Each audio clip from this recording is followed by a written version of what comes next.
HCMCT Manipal hospital Nai Delhi ने ग्वालियर में brain और स्पाइन के लिए OPD सेवा शुरू की। ग्वालियर 23 अगस्त 2025 HCMCT मणिपाल हॉस्पिटल ने ग्वालियर में Yashoda multi speciality hospital Morena के सहयोग से विशेष OPD सेवा शुरू की है।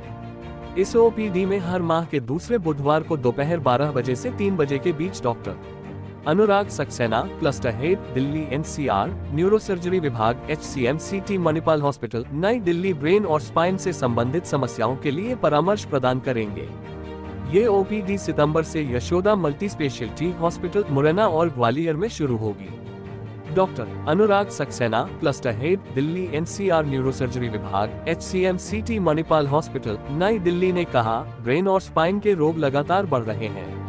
Brain tumour, aneurysm, slipped disc और स्पाइनल स्टेनोसिस जैसी अनेक समस्याएं लोगों के जीवन पर असर डाल रही हैं। इन समस्याओं का समय पर इलाज न किया जाए तो ये बढ़कर गंभीर रूप ले सकती है और जानलेवा बन सकती है। अच्छी बात यह है कि micro neurosurgery, minimally invasive brain surgery और मिनिमली इन्वेजिव स्पाइन सर्जरी जैसी आधुनिक टेक्नोलॉजी की मदद से इनका प्रभावशाली इलाज संभव है। इन आधुनिक प्रक्रियाओं में बहुत छोटा चीरा लगाकर सर्जरी की जाती है, जिससे मरीजों को दर्द कम होता है, हॉस्पिटल में कम रुकना पड़ता है और स्वास्थ्य लाभ भी उन्हें तेजी से मिलता है।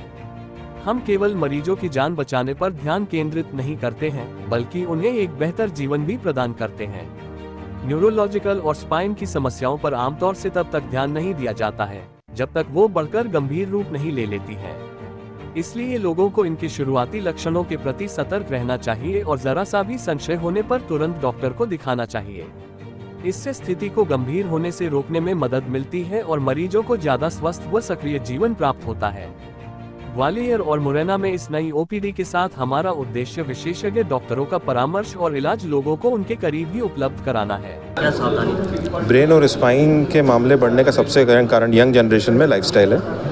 गलत तरीके से बैठना उठना, आप किस तरह से आप लैपटॉप देख रहे हैं, स्क्रीन टाइम का बढ़ना, मोबाइल का इस्तेमाल, इन सब चीज़ों के कारण सर्वाइकल का प्रॉब्लम, लैक ऑफ एक्सरसाइज के कारण बैक पेन का प्रॉब्लम, यंग पेशेंट्स में स्लिप डिस्क का प्रॉब्लम बहुत कॉमन हो गया है। दूसरा, फिटनेस का ना होना, lack of physical activity, exercise का ना कर पाना, ये सबसे प्रमुख कारण है।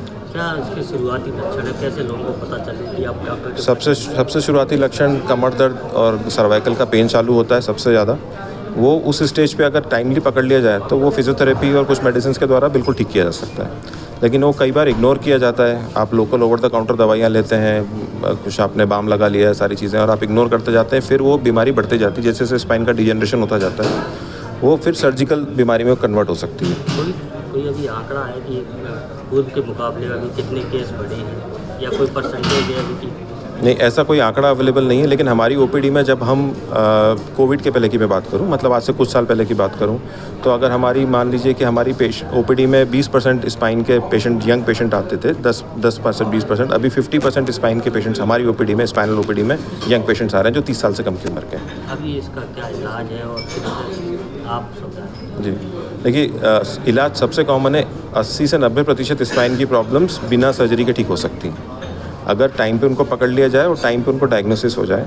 तो lifestyle modification, weight reduction, exercise, physiotherapy, इसके द्वारा ये मैक्सिमम बीमारियों का इलाज किया जा सकता है। कुछ बीमारियां जिनका इलाज मेडिसिन से नहीं किया जा सकता, वो सर्जरी में आती हैं, जैसे स्पाइनल स्टेनोसिस हो गया, चोट लगने के कारण हड्डी खिसकना हो गया, ओल्ड एज में प्रॉब्लम हो गई। ये सारी प्रॉब्लम्स का इलाज सर्जरी के थ्रू होता है। तो ये ऐसे पेशेंट्स जिनको सर्जरी एडवाइज्ड है, अगर वो सेकंड या फर्स्ट सेकंड कंसल्टेशन में दोनों बार आपको सर्जरी एडवाइस हो रही है, उनको तुरंत सर्जरी करानी चाहिए, क्योंकि सर्जरी करने के बाद में सर्जरी का टाइम इंपॉर्टेंट रहता है। आप किस समय पे सर्जरी करा रहे हैं। अगर आप सर्जरी टाइम पे कराते हैं तो आप अपनी नॉर्मल इंडिपेंडेंट लाइफ जी सकते हैं। अच्छा, मणिपाल हॉस्पिटल ग्वालियर और यहाँ अंचल में क्या सेवाएं दी जाएगी? मणिपाल हॉस्पिटल हर महीने मुरैना में यशोदा हॉस्पिटल के साथ में और ग्वालियर में भी हॉस्पिटल अनाउंस होगा। महीने के हर दूसरे बुधवार को यहाँ पे OPD सुविधाएँ देंगे।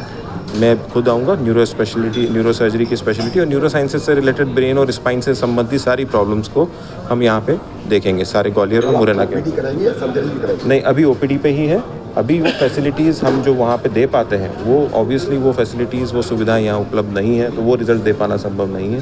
दूसरा, हमने देखा है कि ग्वालियर के काफ़ी मरीज़, मुरैना के काफ़ी मरीज़ हमारे पास में वहाँ सर्जरी कराने आते हैं। तो जब काफ़ी मरीज़ आ रहे हैं, इसका मतलब है कि उनसे ज़्यादा बड़ा परसेंटेज है जिनको सलाह की ज़रूरत है। तो rather than patient coming to hospital, hospital is coming here. दूसरा, सर्जरी जब हम वहाँ करते हैं उसके बाद पेशेंट को बार बार वहाँ नहीं आना पड़े, तो हमारा हर महीने यहीं फॉलोअप हो जाए, तो उनको बार बार ट्रैवल नहीं करना पड़े, स्पेशली स्पाइन और ब्रेन के पेशेंट जिनको ट्रैवल करना मुसीबत होती है काफ़ी। Thank you.